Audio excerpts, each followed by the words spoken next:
कई साल पहले उत्तर भारत के एक पहाड़ी क्षेत्र में एक गांव था जिसे सौंधी मिट्टी के नाम से जाना जाता था। गांव के किनारे पर एक घना जंगल था जिसे भूतिया वन कहते थे।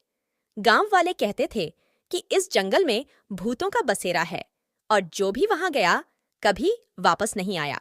एक दिन दो युवा दोस्त राज और विक्रम ने फैसला किया कि वे भूतिया वन का रहस्य जानेंगे। इन दोनों में युवाओं का जोश था और वे रहस्य को जानने के लिए बेचैन थे। एक शाम वे जंगल की ओर निकल पड़े।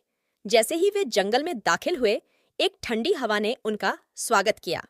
पक्षियों की चहचहाहट समाप्त हो चुकी थी और एक पूरी खामोशी थी, जैसे जंगल ने अपनी सांस रोक ली हो।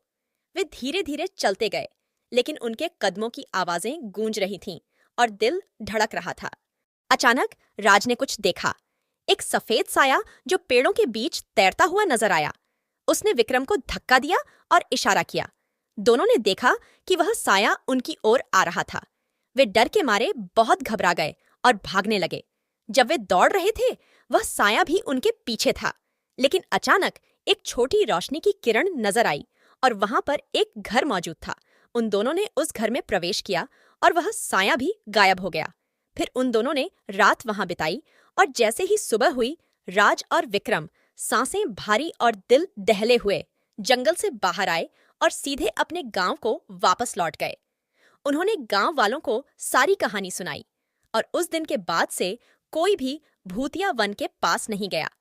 यह कहानी आज भी गांव में सुनाई जाती है, एक उपदेश के रूप में कि कुछ रहस्यों को रहस्य ही रहने देना चाहिए।